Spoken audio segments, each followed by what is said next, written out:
Hello everyone, and welcome to the DiscoTrek. I'm Alexandra August. I'm Johnny Kolasinski.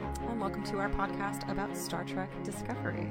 Yeah! This is a fairly new endeavor for Johnny and myself, just as it's a fairly new show. If you're listening to this, you probably know our podcast, Got Thrones, a Game of Thrones podcast. You're probably listening to it on the Got Thrones stream, though by now it has its own iTunes stream, the DiscoTrek. You can find it on iTunes. And we do have a Twitter handle as well, I believe. Which is also at the DiscoTrek. Mm-hmm. So for now, you can find us on Twitter at the DiscoTrek. You can find us on iTunes under the DiscoTrek. And you can also find, for now, we don't have a Facebook page for this one set up just yet, so you can look for news on Facebook for us at facebook.com/GotThrones on the Got Thrones Facebook page.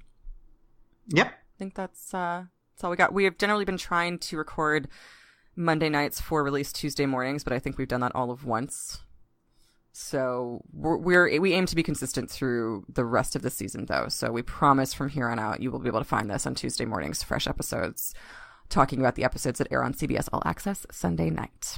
That is correct. It is correct. Apparently, I didn't know this until just recently, but worldwide it's airing like Mondays and Tuesdays. Like even Canada's not getting it until Monday.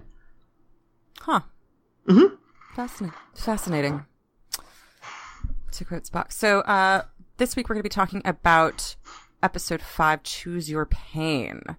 Yeah, this was an excellent episode. Really, really interesting. We've got two an A plot and a B plot. A plot it's our first Lorca-centric episode, I would say. I think we could call it that, or at least the most time that he's the most attention he's gotten. He is captured early on and put aboard a Klingon prison ship. He shares a cell with Lieutenant Ash Tyler, a prisoner of war who was at the Battle of the Binary Stars. Probably. Says he's at the Battle of the Binary Stars, and Harry Mudd, infamous con artist, first introduced in the original series and went on to appear in the animated series, played by Rainn Wilson. Laurel, Voke, whom you'll remember is Voke's kind of right-hand lady, is in command of this prison ship. She tortures Lorca at a certain point before he and Ash Tyler escape, leaving Harry Mudd on board because Harry Mudd was treacherous in feeding information about what they were saying to the Klingons. Because Harry Mudd was Harry Mudd. Yeah, and Harry Mudd also has, for right now, pretty genuine beef with Starfleet, considering he says that it's Starfleet's capricious war that put him out of business and forced him to become a criminal, which landed him on this prison ship. So he's pretty bitter, and he even more so when they leave him on the ship. Yep, and escape into a couple of raiders. Yeah, as they escape, they leave him behind and shoot Laurel in the side of the face. Yeah, and she's alive though, even though it was the same type. It was the same type of shot that killed T'Kuvma in Battle of the Binary Stars, so take that as you will. But no announcement's been made about that being Mary Chieffo's last episode, so she's still alive. We saw her actually this week we saw them putting on makeup with her with a scar in a makeup episode of After Trek. Cool, so she's definitely alive. Yes. And elsewhere on the Discovery, Meanwhile, back at the Disco, Lieutenant Saru is acting captain in Lorca's absence. They're immediately informed of the fact that he's been captured, and Saru demands that they use the spore drive to go and get him, but Burnham is having extreme crisis of conscience over this because it is clear that using Ripper to pilot the spore drive is causing intense pain and is really hurting this creature whom they've essentially enslaved. Mm-hmm. Saru does not care. His priority is getting the captain back, which makes sense. And so he uses Ripper to get deep into Klingon space, at which point Ripper is like, I'm out, and goes into deep hibernation, which means they're stuck. But Mike, Stamets, and Tilly figure out a way to use Stamets to use basically like eugenics manipulation to use a human in Ripper's place to pilot the spore drive. So when Lorca and Tyler escape and meet up with the Discovery, Stamets is able to pilot the ship back safely out of Klingon space. Though we're left pretty uncertain about just the type of effect that's had on Stamets's physiology. We'll get into that in depth shortly. At the very end of the episode, Saru and Mike kind of have a heart-to-heart, and Mike gives Saru Georgiou's telescope that she left him in the will. Because Saru kind of fesses up and he says, well, the real reason that I've had such animosity towards you is that you had the relationship with Georgie that I always wanted, and you got her killed before I was going to be able to take that chair. Right. Before I was going to be able to... you were supposed to become a captain, and I was supposed to learn what you learned. Yeah, he thought that... Yeah, exactly. And it was a very nice moment between the two. Mm-hmm. And it seemed to hearken to better relationships. Exactly. So, well, yeah, let's get into that. I think one of the points that I wanted to touch on here was that this was, like Lorca, this was kind of our first in-depth Lorca by himself. Yeah. This was our first look at Saru by himself. Mm-hmm. And I'm wondering, I know you're a big Doug Jones fan. That's putting it lightly, yes. Right, yeah. So I'm wondering... I have his babies. Right. So I'm wondering how you felt about... How did you... What were your immediate thoughts about Saru on him? How did you like Saru by himself? I thought that he did very well at being the Data-type character of not just not quite human, but also trying to understand, having an understanding of himself and his nature, and wanting to move past his nature as a prey species who is driven by fear, in a sense. I think, to me, that's what drove him. See, he developed an algorithm to compare himself to some of the top captains in Federation history. Yeah. And I felt like that was a very Data thing to do. Yeah, it had that kind of earnest, childlike attempt at aping the people that you admire. It was very sweet. Yes. In a sense. And that was very... very, you get Data from him, and it's hard for me to get that most of the time because he's so kind of petty and emotional in that capacity. But I definitely see it here. I definitely see it when he's like, show me the list of the best captains in Starfleet, and we get that kind of wonderful deep cut list with Robert April and Archer and Matthew Decker and Giorgio and Christopher Pike, and sort of that was really lovely. But and he's like, okay, so record my behavior and then tell me how much like them I am.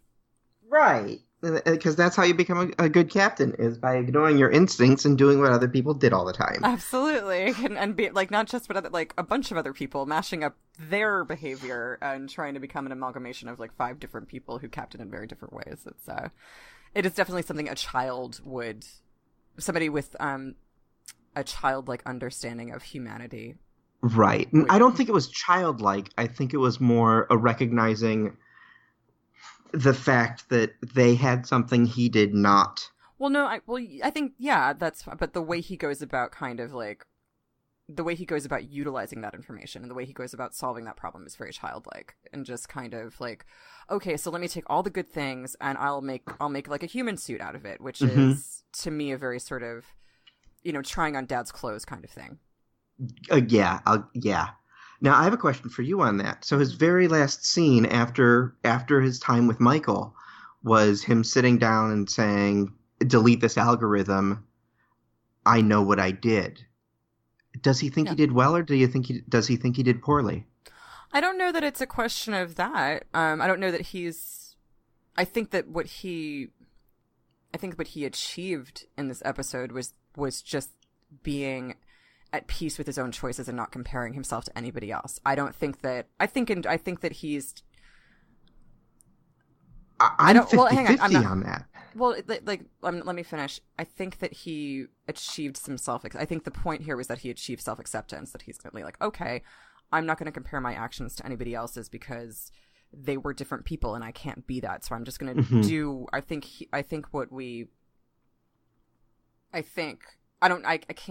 it doesn't seem like he was that unhappy with what he did, or else I don't think he would have gotten to this state. I think what he learned, though, is like, okay, I need to just kind of I need to be myself first. I need to get to know that first, those habits first, and then I will judge whether or not I'm doing well or I'm doing poorly. He had that Rent moment of you can't love someone else until you love yourself. Is that a Rent moment? It's a line in Rent. Okay. We should tie that in as often as possible. I agree. For Anthony Rapp reasons. Yeah, I think he would want us to. We're talking about him like he's dead. No, I think just in general, I think Anthony Mark Rapp would have wanted it this way. Yeah. So. My only fifth, I wasn't fifth. I felt that way until we were going through the synopsis, and I realized that Saru ordered a sentient being tortured, or a potentially sentient being tortured. And is it, I know what I did, and I did okay, I got the job done, or is it, I know what I did and I made some pretty sick choices when I was under the gun? Oh, I see. I don't know. I don't think Saru has the maturity to be that self-aware and to do something that he knows was like kind of terrible and fucked up, but then to also be like, okay, and I'm at peace with that. I think he has. Yeah, like that's a good point. Yeah, that's interesting that you said that, because this really gets into. I wrote down something that became extremely. Just kind of crystallized for me on rewatch, was that everyone is right and everyone is wrong this episode. Mm-hmm. And I'm not going out of my way for that. Like, if you look at what you just said about Saru, that kind of choice, like, did he tortures this innocent being that they have enslaved, and he knows that. But at the same time, they need their captain back. Yeah. And they are like, that's not a choice. They need Lorca. That's a given. Like, this is the guy who's winning the war, essentially, and everybody is aware of that, and that's fine. So he's not, like, by Vulcan logic, sacrifice essentially few for the many, which you could sort of apply in this case, just given Lorca's contribution and his importance. I think that's kind of a stupid way to go about it, but you could say that the needs of that one are the needs of the many. Exactly. And then at the same time, Mike is right. But he doesn't want to wait, and it's very right. Like, Saru is very right to not want to wait, because if Lorca's in Klingon hands, it's not going to be a long time, or at least the perception is that he's not going to be there for a long time, and that he's also an extremely valuable prisoner who could, if tortured, blow their cover and reveal the existence of Discovery, which would before they want him revealed, which could be extremely problematic. So, right, Mike is very, very right, and Saru is very, very right. And this one really, I think, was a toss-up between, like, God, whoever it worked out best for was going to be who was right. Mm-hmm. And meanwhile, Lorca was in a very similar situation previously, when we found out about his last command. Yeah, so let's chat about just everything that happened in that cell, because that was one of the most fun rooms that I've seen on this show. That was the most fun we've had on a Klingon ship since the last time we had the boob windows. Well, this is another great episode of Star Trek where you have, like, a couple of people in a cell, and that's where the episode takes place. And there's a history of that. What's the one with where Picard is caught with a Nausicaan? I think it's a Nausicaan. No, it's not. The guy who looks like a Nausicaan. There is a Tellarite, I think, who's a Starfleet cadet, and she winds up being, it's a mystery. It's like a one-room mystery, and he's going to figure out who's doing all of this. And there's like there's only one blue person. I want to say a Bolian, but it's not. Right. But there's a really afraid alien, a really aggressive alien, and then there's the cadet who's, like, kind of up Picard's ass, and it turns out she's the alien who's kept them all there to essentially, like, treat them as zoo people. Yeah. Oh, I don't remember which one that was. Well, yeah, it's that one, and then there's what's another one where there are? Well, there's the one where where Riker is imprisoned by. Well, first he's imprisoned with a kid. And then they lead him to think that he's imprisoned by the Romulans and this was all a trick. And then it turns out that it was the kid trying to make himself a dad. Oh, yeah, that's right. And then there's also, like, Waltz with Ducat and Sisko. Just that kind of, like, Star Trek. Yeah, like, I like it when they kind of get people away from the ship and the operations of things. And we get to spend whole episodes just with people using their brains off of each other. I think that's one of the reasons that we see prisons in Star Trek so much, is that it's one of the few ways to get people in a room. Yeah, for lengths of time where you can just get this great scene work off of people, which there was brilliant work done in this episode by Rainn Wilson and Shazad Latif and Jason Isaacs, to which Jason Isaacs actually tweeted, I think, that week. He was like, oh my God.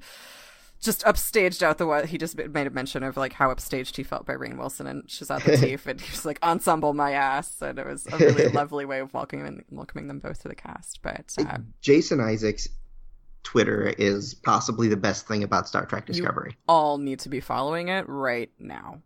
Yeah. Pause this podcast, download Twitter if you don't have it, follow Jason Isaacs. That is your homework. And also SwearTrek. Yes, that too. And the DiscoTrek while you're at it. And the DiscoTrek. Yeah, that's a good one too. So, so let's talk about Choose Your Pain and what that means, what the title of the episode means. Yeah. So essentially, in this iteration of Klingon Jail, they'll walk into a room full of prisoners, say, choose your pain, point a disruptor pistol at somebody, and disruptor that pistols person... with a knife on the end, yeah, which is an excellent adaptation. With fixed bayonets. Yes. That's what those are called. Thank you, Johnny. It's a gun with a knife on it. How Klingon. Pretty much. I mean, that was my thought process. Yep. Smart. Yeah, they'll point their knife guns at a prisoner, say choose your pain, and that prisoner will decide whether he gets tortured or pass that torture on to somebody else. And it turns out Harry Mudd has been passing it on to Red Shirt number 4 for the past few months, and Red Shirt number 4 finally eats it. Yeah. And essentially when Ash Tyler is kind of brought in to replace the Red Shirt, Ash Tyler's lieutenant, they drop him in there once this guy is dead, and he explains that it's how the Klingons stop prisoners from forming bonds, which is just a brilliant device in its simplicity. And that's what I like about these Klingons.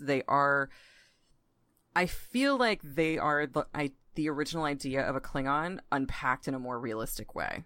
Yeah. Like, I think that in previous series we had these Klingons and we were warrior races, and in the later series like TNG, DS9, and Voyager, they really kind of got down and dirty with got down and dirty with the daily lives of Klingons and the political lives of Klingons, but not with the practical unpacking of what it would mean to be a warrior race to this extremity, and how they would treat their prisoners and how they would treat themselves. And this, I feel like, is getting really, really at the core of what it would mean to be. I feel like someone has taken the idea of being a Klingon and unpacked it in a much more, a much less general way. A little more, yeah.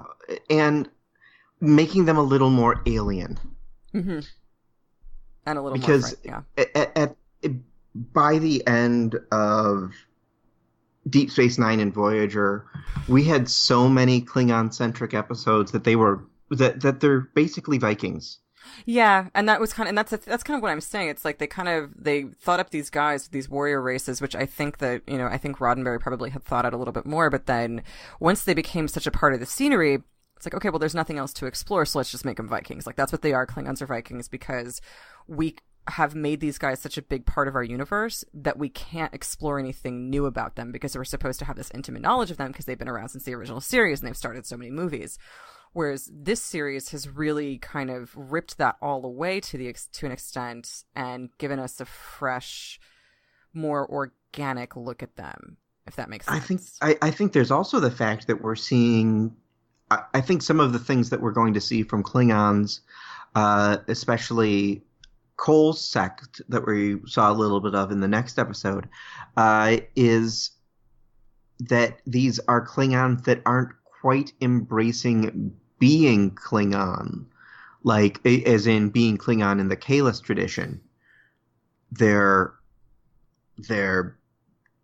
a little more ruthless and slimy and Duracey. Yeah, they aren't as guided by honor as the Klingons we meet in The Next Generation and DS9. Yeah, that's as Martok.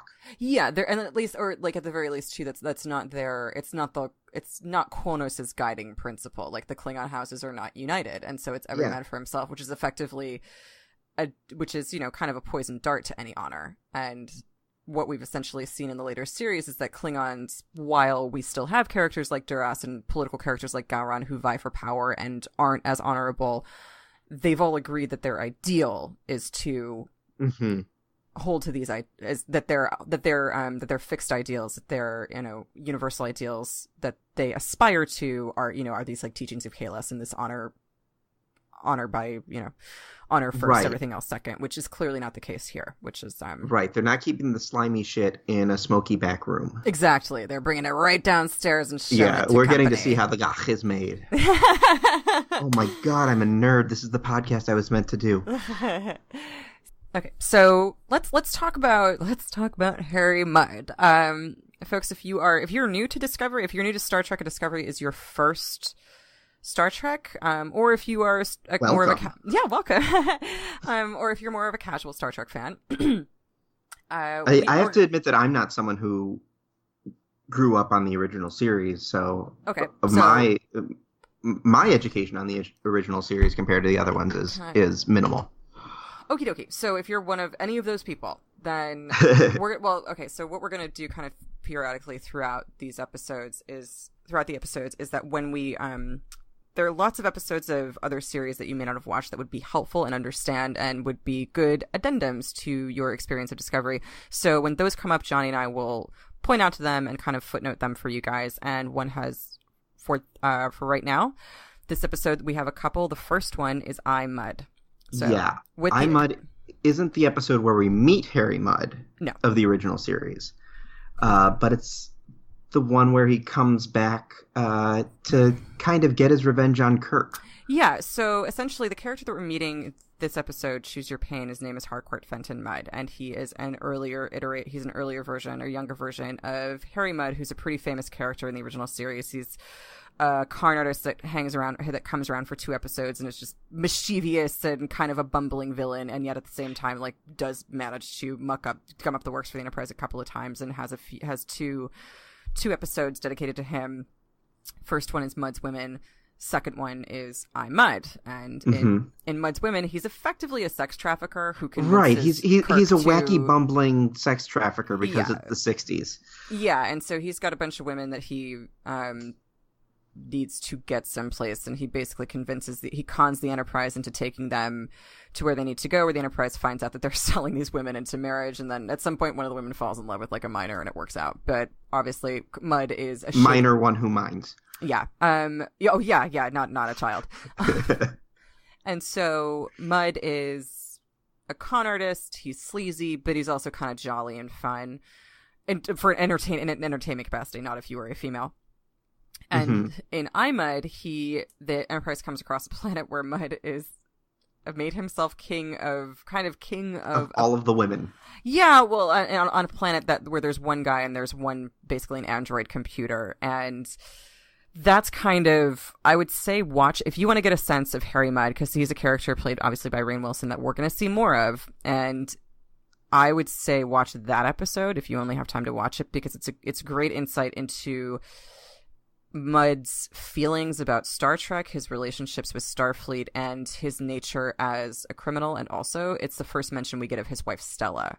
Right. So watch that one. You can watch Mudd's Women if you want, but I Mudd is a much better introduction to this character. Unless you want to go animated series, in which case, Mudd appears there as well. But yep. So, what did you think of Rainn's interpretation? Fantastic. Rainn Wilson is one of those actors that, because he Dwight Schruded so well, you don't see the depth of his talent. Exactly. And Well, explain what you mean by... Are you talking about how he played a supporting character so well that... He played a quirky supporting character so well. A character that was defined by his idiosyncrasies. Kind of like Robin Williams, rather, for the longest time, only getting credit as a comedic actor and not recognizing that there's a depth of talent behind it. I thought that his portrayal was fantastic. His description of Starfleet as, at least to him, as a quote legitimate businessman, that Starfleet was essentially the boot keeping the honest man down. Yeah, he describes Starfleet's mission. He describes it. He's very cynical about Starfleet's "quote unquote" mission to explore and to boldly go, which is the first time Johnny mentioned in one of our previous attempts to record this episode. 4 takes. Yeah, that this is the first time we hear, "Oh yeah, you're going to boldly go." Well, have you thought about the fact that of course you're going to boldly go and come up against a neighbor who doesn't want you there, and now the rest of us have been dragged into a war that we didn't. The rest of us who aren't explorers and don't want any part of this are now dragged into a war that we didn't want, and he essentially. It's hard to trust Mudd knowing what we know about him. So when he says he was a legitimate businessman and he's all sad that Starfleet has made that impossible with this war, take that with a grain of salt. Right. I don't know that I believe Mudd was ever a legitimate businessman. Though if he was, this is a great origin story for why he feels the way he does about Starfleet in the original series and why he is a criminal and doesn't reform at all at any point. So I was really tickled by the fact that he really he kind of subtly matched Robert Carmel's vocal patterns. If you watch the episode, if you have the time or even just to watch it, you can find Mudd scenes on YouTube. Just give him a watch and then watch Rainn Wilson. And it's a pleasure because it's just right there under the surface. It's not too obvious, but it's there. Right. Which is so incredibly interesting because of the fact that 60s television was so hammy. Yeah. And Mudd was the hammiest. Yeah. Mudd was hammy by Star Trek standards, and Star Trek gave us William Shatner. Mudd had a handlebar mustache, a blue sash, and an earring.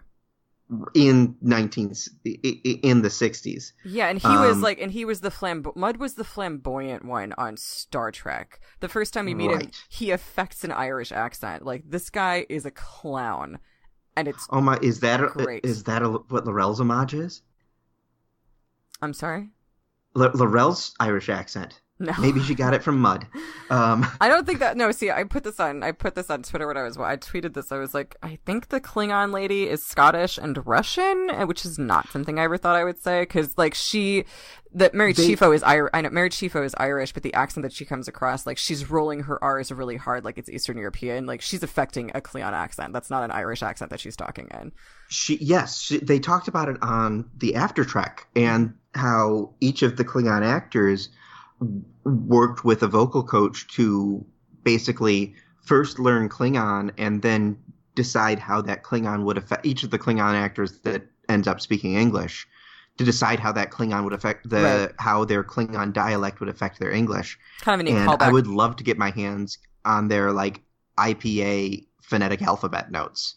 I would love to get my hands on just the recording of those lessons if they made them. That would have been fun. But yeah.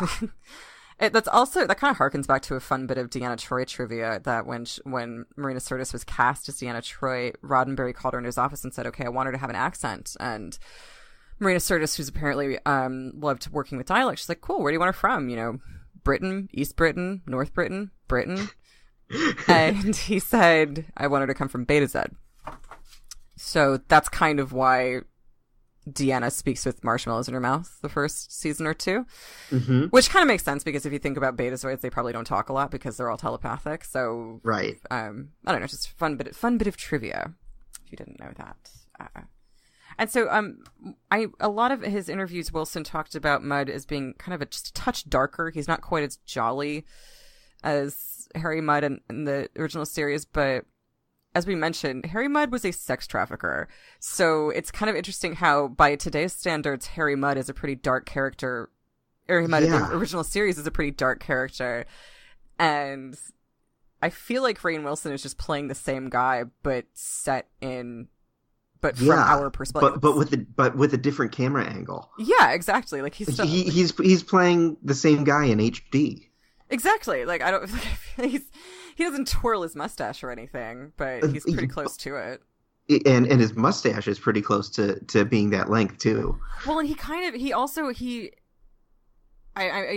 talking a big game about how Robert Carmel was so flamboyant, but Rainn Wilson kind of incorporates that into his performance when he talks about his sweet Stella and how he had to buy her the moon and he promised her that he would return. He affects this dramatic kind of countenance, and that's why when he's like, oh, I was a legitimate businessman, I don't think he ever was. I think we're gonna find out that this guy was always a criminal, but he can, sort of play the dramatic I've had the vapors when he needs to.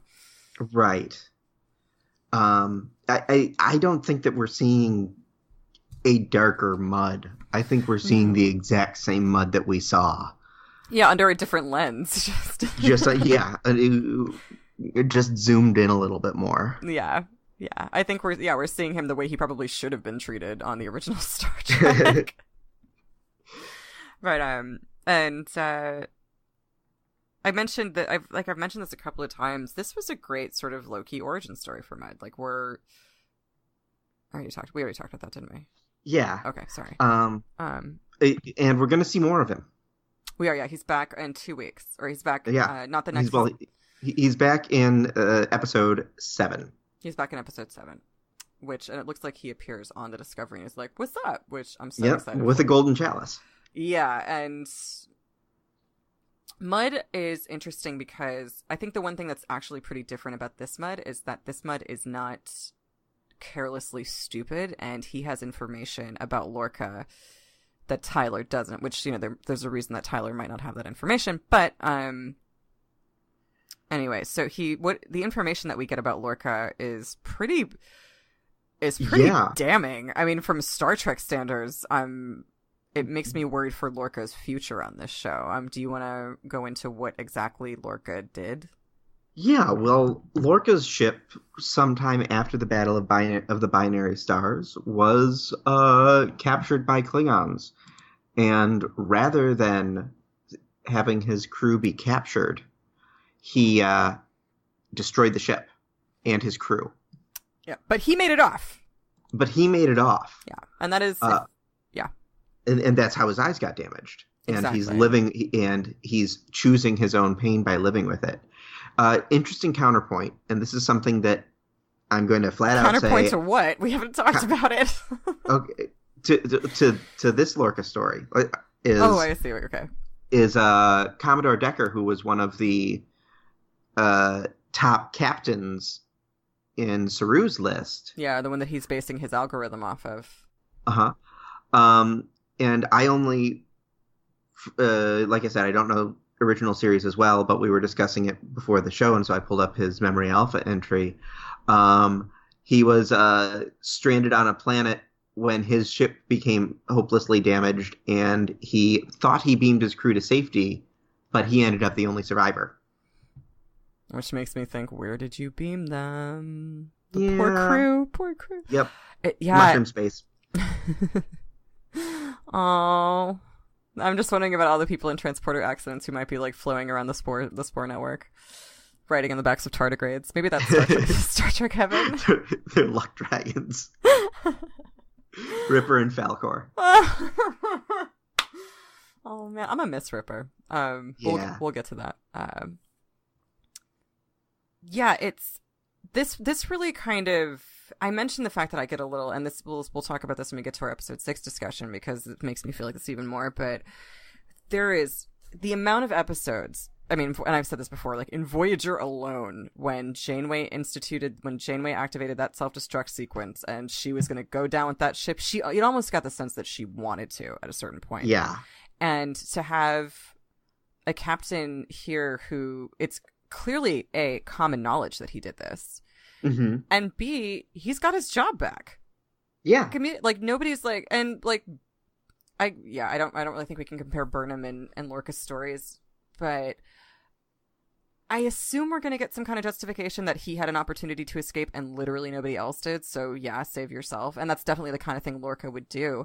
But it's still like, this is yet another instance kind of like. Or there was a reason that he specifically had to get away. Yeah. Or he had some sort of knowledge. Yeah. That he had to take back. Or he's from the mirror universe. Which I'm believing a little more. I know, after the next episode. Yeah. So it's this is again in a long line of stuff that we're just like with Security Chief Security Chief Deddy McDeadzone. Yeah, Security Chief what's her face. That's fine. I mean, she like her and like obviously, Mike's nerve pinching of Georgiou. This is again another signal of this Star Trek that's like, damn, Star Trek, all right, we going there, like, all right, shit. Yeah, So you talk about, well, why the hell is he captain? It's after voluntarily blowing up his ship, and his crew By Star Trek standards, like by Star Trek. Yeah. I believe that there are totally reasons in this particular Star Trek for him to be given a captain seat again. Like I buy it. I'm just saying it's shocking in the context of what we're used to. Mm-hmm. Okay, I was going to say that also helps explain why there's cadets on a frontline warship. Oh, they just don't have enough people. Yeah, they just lost a bunch of boats. Yeah. Well, I think that sounds. I feel like it's probably your explanation, honestly, that they were just going to be like, you know what, we buy it. You were the only one that could get out. You had to get out. Do it. That's fine. We got it. Okay, now get back to work. I think we can get to that when our discussion of Lethe, episode 6. But that was this was probably my favorite Lorca episode so far. Just, I mean, obviously that's the most we've seen of him. But let's talk about Ash Tyler. Yeah. Ash Tyler that's obviously his real name. Mm-hmm. Well, we'll get to that, but yeah. So he's a prisoner of war. He's a prisoner of war who survived by banging the captain. Yeah, another interesting juxtaposition. Well, yeah, he's a favorite. Like, he gets dumped in there, and he's been there since the Battle of the Binary Stars. He was captured then, and Mudd points out, he's like, "Oh, L'Rell's like, you're a favorite of L'Rell," implying that she's using him, she's sexually assaulting him. That's his torture, is that she's using him as a sex toy. She's using him as a sex partner. Which I thought would, like, if we take that as seriously as the episode kind of intimates we should, I thought that was an incredibly progressive thing for Star Trek to show, for a television show. Yeah, that a man can be and would be would be a sexual prisoner of a woman. Especially, and you think about it, of course, in Klingon culture, with this woman, of course that would happen. Well, we see the same thing played for laughs in Voyager. Yeah. When Kim, when in one of the episodes we talked about a few weeks ago, I don't know if we actually ended up talking about Barge of the Dead, but no, that's not Barge of the Dead. No, it was Prophecy. It was Prophecy, where they found where Kim gets harassed by a Klingon warrior woman and finally pawns her off on Neelix, who has the time of his life. And it's hilarious. Hilarious. Ha ha ha. Well, even I made a joke about it that night on Twitter. I joked, I was like, oh my gosh, this poor kid's in his own version of, like, Roger Rabbit, when Bob Hoskins character goes into Toontown looking for Jessica Rabbit, and he finds her silhouette, but it turns out to be this, like, crazy horny lady who chases him out of the building. And then when we get that last scene where Tyler is face to face with L'Rell finally and charges her, and you see the hatred and the anger and the sadness in his eyes and the vengeance. And when he charges at her, I immediately felt, I was like, ugh, what did I just made fun of this, and they're treating this seriously. And I thought that was brilliant. And at the same time, her reaction is, you're running away from me after all we shared. Like a total abuser. Yeah, she taunted him. I mean, yeah. It was like, why wouldn't you want to stay with me? It was, yeah, like, and also just like, taunting him. Well, that, but also, I almost feel like she was kind of attacking his manhood there. Like, she was. Oh, no. No. Well, let me agree. Get. Yeah, well, I mean, there's a sense, like, in the abuser of, like, kind of trying to psychologically mess with someone and say, like, why would you leave? We've shared some really good stuff, and pretending to be serious about it just to manipulate them. Or which I kind of felt she was doing it as like taunting him and saying, like, after all we've shared, and making it seem like her essential rape of him was something to like, making that seem romantic as a way of taunting him. Does that make sense? Oh, okay, yeah. But yeah, I mean, both of those, it was so messed up. Yeah, I was seeing it more the other way as narcissistic abuser trying to draw you back in. I think it could go both ways, honestly. Like, I think you could easily, I think both of them work. I think the more we learn about Laurel, the more in retrospect that will become clear what that was. Or, frankly, and I think this might be a good point to talk about a pretty solid fan theory out there, maybe the more we learn about Ash Tyler, we'll shed some light on this. Pretty solid fan theory, total tinfoil. Don't list, like, if this is the potential to be a pretty big spoiler, so folks, if you want to remain out of speculation that could actually spoil something, turn off your headphones for a while. Yeah. Come give us like 5 minutes. Give us like 5 minutes. Go have a nice walk. Or fast forward your thing. Yeah, boot up iMud. Get yourself ready to go. There is a theory that Ash Tyler is the Klingon Voke.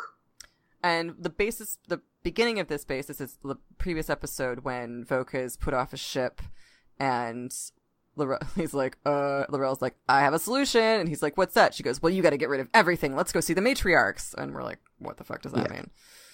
And you're going to get rid of it and you'll lose everything. Yeah, she puts a lot of emphasis on that. Or yes. He's like, what is it going to cost? And she says, everything. Right. And you see, she twirls her mustache. Mm-hmm.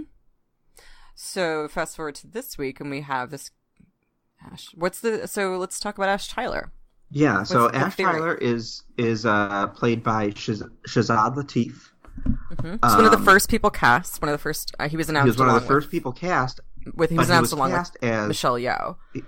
He was announced along with Michelle Yeoh, but he was announced playing Cole, who is which is a name that always drives me crazy because of my last name. But more importantly, he's a Klingon, who's the leader of the reunited empire. He's the guy who put Voke off a ship the previous episode. Yes. Voke is played by an actor named Javid Iqbal, who has done exactly one thing in his life, and that is play the role of Voke. He has no other online presence. He has no other credits. So we've seen Shazad Latif supposedly playing Cole, which he's not. Right. He's not. He's no longer credited. And then he got recast as Ash Tyler. Recast as Ash Tyler. And we've also got Voke going off someplace a month before this, supposedly getting rid of everything, and all of a sudden Ash Tyler shows up in a prison ship, and he's been a prisoner of war on Laurel's prison ship, and he's been a prisoner of war for 7 months, and he looks remarkably intact for this. Now, yep, and they specifically, that's the ship that goes and hunts down Lorca. Yeah.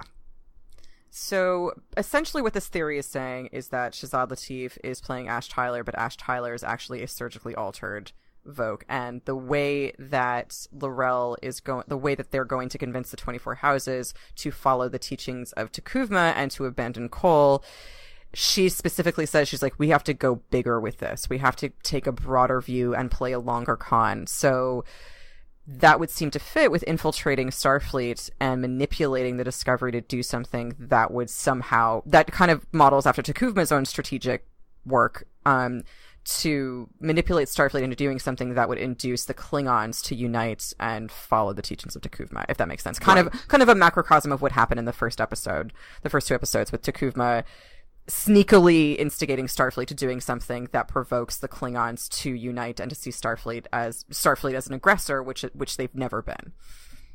Right. And as an additional, point antler on the hat of this theory. Wow, I'm bad at metaphors. I don't know, there were like 3 of them in number there. One. I'm great at metaphors. Number 1, Laurel's house is the sneaky, dastardly one. And number... on her mom's side. Specifically mentioned that. Yeah. And number 2, Shazad Latif has been credited in the opening credits all season. Yep. So I think we can safely say that Ash Tyler is going to be significant. Mm-hmm. And obvious, and like also this. Okay, so this is. I wanted to get back to him. My one problem with this theory is the theory that Ash Tyler is Voke infiltrating, sent like very sneakily and skillfully, go Laurel, sent to infiltrate Starfleet. for reasons we know not yet. My only issue with this is that when they are alone in the hallway, when Laurel comes around the corner and sees him and taunts him, they're alone. And he looks back at her, and remember, like I said, and you saw this too, just the absolute hatred for her. Yeah. The disgust with her. That is odd to me. And the way that he runs it, it's the one part of this that doesn't fit. And I'm like, maybe it's like Durand like Klingon mating customs. If they are like Klingon mating customs are violent, and maybe this was all him just being like his last, like, I love you. But then he does this is the kiss at the door. Yeah. Which, like, honestly, I'm like 50-50 on that. Like, that is completely legitimate. That is how Klingons show their affection. They beat the shit out of each other. But that, like, or possibly he didn't just lose his face. He got like a memory engram and doesn't know who he is. And he actually thinks he's this other person that was captured. Well, okay. Yeah. But how would that then make him useful? If he's got a trigger word. Okay. Very Battlestar Galactica. Yeah. So that's, I like that possibility too. My only other theory, and it just goes along with what we actually, in parallel to this episode, the eugenics that Stamets goes through clearly changed his personality, changed something within him. So maybe Laurel talked Voq into, she said, you're going to have to lose everything. Maybe she talked him into some kind of treatment that he didn't understand before they went into it. Maybe that's what he's been doing on this ship all month when he's been spending time with her. That Mudd thought that they were, boning, I guess, which they very well could have been. But maybe he underwent a treatment that was kind of like a eugenics type treatment which I think in Star Trek too, when you, in Voyager, it's like the treatment that Seska undergoes to make her Cardassian nature look Bajoran is actually genetic. It's not just superficial. It's not like, because it needs to hold up to a medical scan. Exactly. So when you see aliens like change their appearance and look or human or like a different alien, it's not cosmetic surgery. It's a genetic treatment. So there's precedent for this. So it's possible she did something to him and he didn't understand what it was going to be. So he resents her for it. Oh yeah. And that's why he attacks her like that when she kind of taunts him and talks about how all they shared. And this is just, I'm trying to think of the other explanation I had for that, but it just, and also too, like my only other thing is, how in fuck's name did he learn how to be such a good human in a month? Right, and that's where I think it's got to be, like, there's got to be another personality stuck over there. Or maybe like they went off of maybe he's some kind of like weird clone of a lieutenant that they had, because there's a record of Ash Tyler. Right. We learned this in Lethe, that there's like, he's an actual person that's like, I mean, it's possible that I don't think they're going to say that the Klingons hacked this database. Like, they probably just found somebody, because we saw Voq looking through the crew manifest when he was stuck on the Shenzhou. So it's possible they just found somebody and they're like, okay, and took either his body or his remains or something and somehow like merged the two. I don't like, and maybe like he picked up, maybe like somehow in that merging, like picked up his personality or something. I don't like, right? My theory is that that the real Ash Tyler, if there was a real Ash Tyler, was captured and tortured.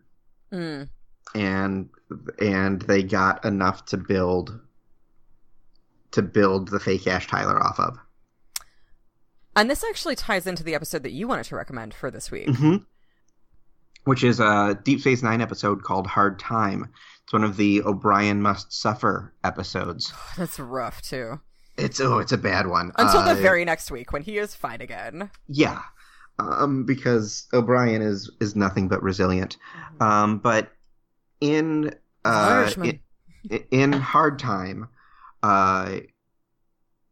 O'Brien goes through about 20 years of prison in the course of 20 minutes through through memory insertion. A memory insertion, Yeah. and he spends this 20 years alone in a prison with just him and a cellmate. A cellmate alien named Ichar, who he ends up who they grow close, they hide food for each other, and then shortly before he's released, O'Brien kills Ichar because he thinks Ichar was hiding food.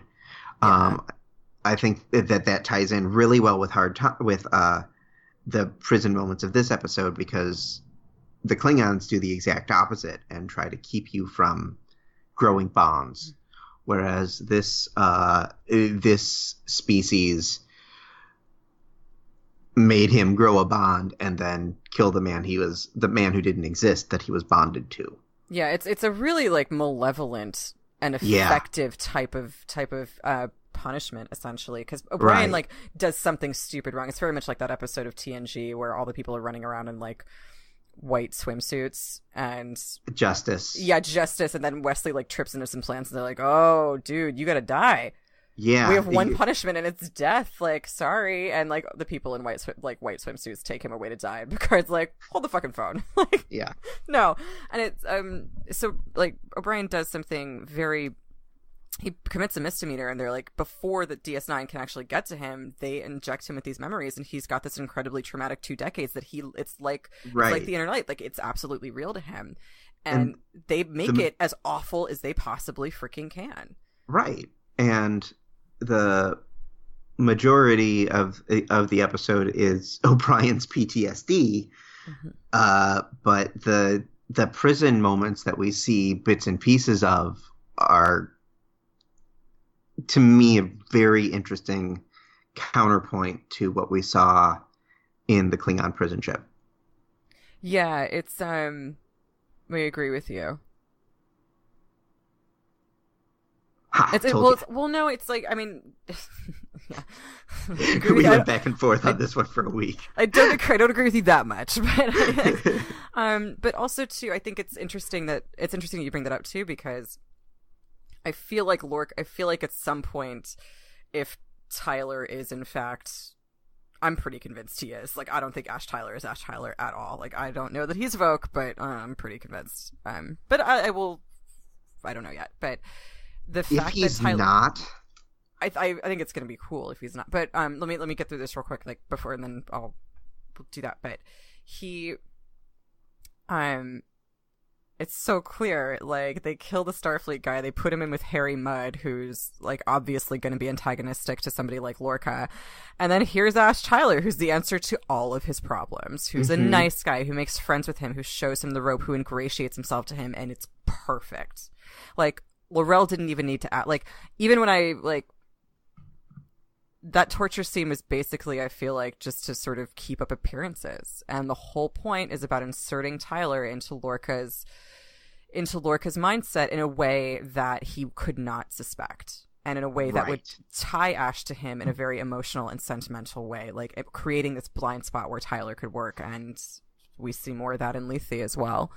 And we're seeing more and more that Lorca is attached to individuals. And that he's not necessarily playing with a full deck. Yeah. If this is not... If all of this is just a head fake and Ash Tyler is absolutely Ash Tyler, I will give... I think that this is if he is Voq, it will be an awesome twist. And a lot better done than the Benedict Cumberbatch's Khan twist. Either way.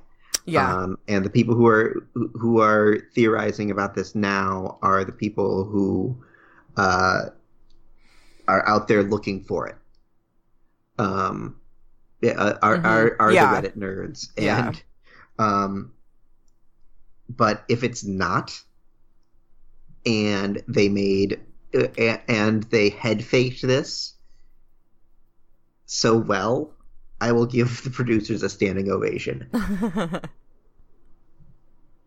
Well, you mean if it's something else, if it's not Vogue? Yeah. And, well, as long as there's something else in place of it. Like, as long as he's, like I said, I'm 100% that Ash Tyler is not Ash Tyler. Like, it just doesn't, especially with the next episode that we've seen. Like, I just don't, I don't buy that. I agree with you, though, if it's not Vogue and it's something else, then yeah, for sure. Just clappity clap clap. So, thunderous applause. I think that close it for this one. Is there anything else that you wanted to say? I do want to talk about the very last scene. Okay. Where essentially we saw, we saw Stamets and Culber, who I always want to call Culver. I know, it's a really dumb name. Like, just make him Culver. That was silly. Yeah, in a bonding moment, which everyone loved, except for, like, I thought the dialogue was a little bit too... I did not love the dialogue this episode. It was very crunchy. But they had this moment of, oh, why did you do this to yourself? Don't ever do something like this again. And I did it because I knew that if I did it to the tardigrade, I'd lose you. And it was all very sweet.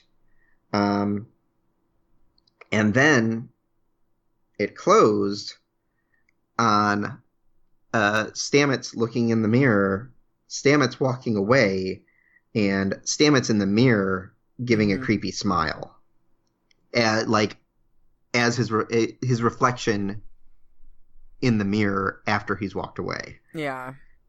Given that we've confirmed a Mirror Universe episode this season, I think that leads to a lot. It's because it can't just be symbolism. It's not like, oh, we're gonna do this like mirror trick with him, haha. It's like wink, wink. You're gonna get a Mirror Universe.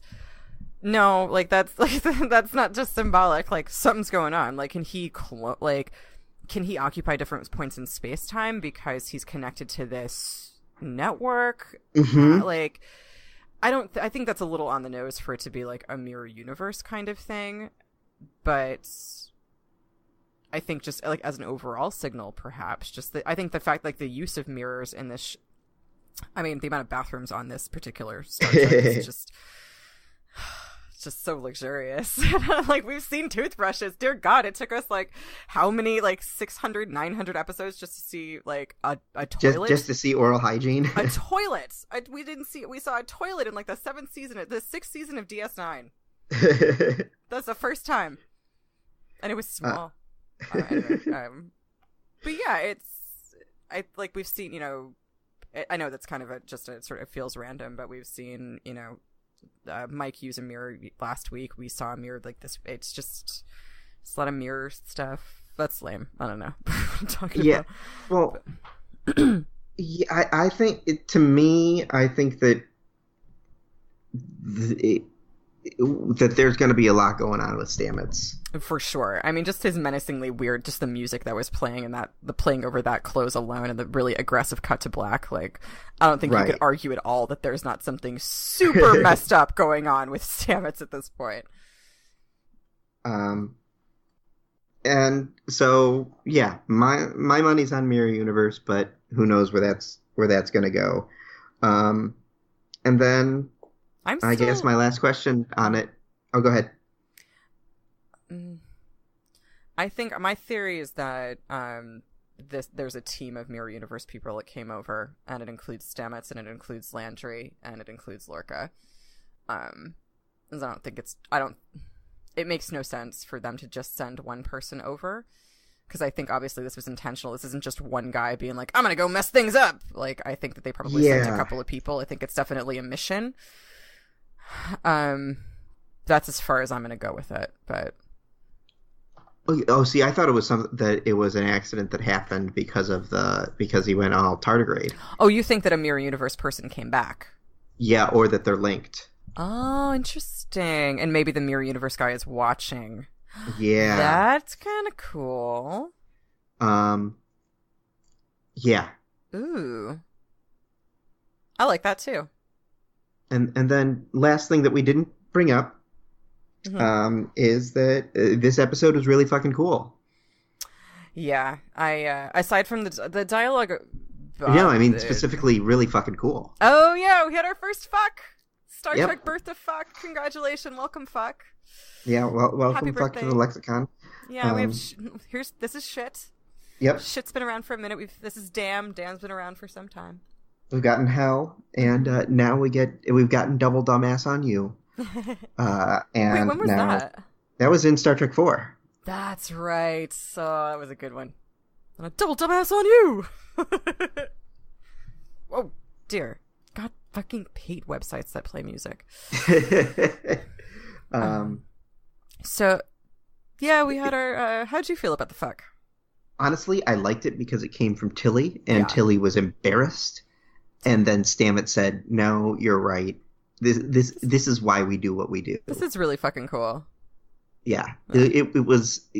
Stamets wouldn't have said it himself. Yeah. I don't think, but he was saying, "No, it's okay to recognize the moment."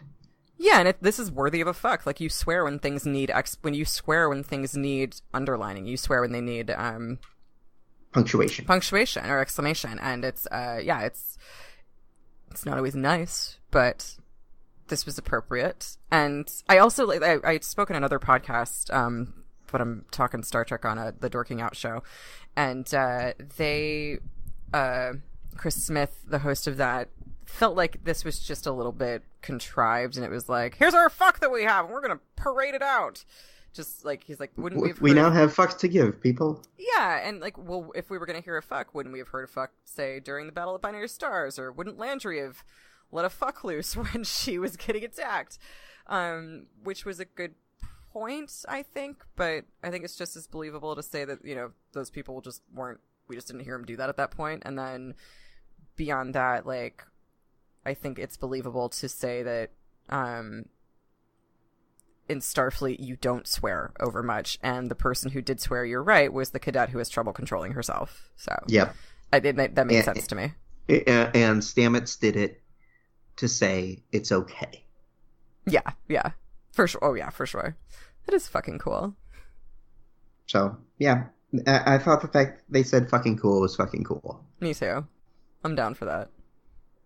I think we need more shits now, though. Yep. Mm-hmm. Like, so give us a shit. We haven't had we got shit 2 weeks ago, I think. Mm-hmm. Yeah, we did. You know, shit that worked when she was leading the tardigrade through the thing. Yeah. Which is that's what it was. I want more of that. Okay, folks. So that's going to cut it off for our discussion of Choose Your Pain. Keep listening. Tune in 20 minutes. Yeah, we're recording. If you're listening to this, we're recording our next episode on Lethe back to back. Thank you so much for tuning in. If you're listening to this on the Got Thrones podcast feed, remember that we have officially started a DiscoTrek podcast feed. Mm-hmm. So check that out. And yeah, hope to see you the next episode. Yay. So hard times. IMUD. Yeah, a episode homework if you want to get a bit of a deeper, you want to get a little bit more down and dirty and nerdy with this, check out IMUD and Hard Time, original series and DS9 respectively. Correct. Bye-bye.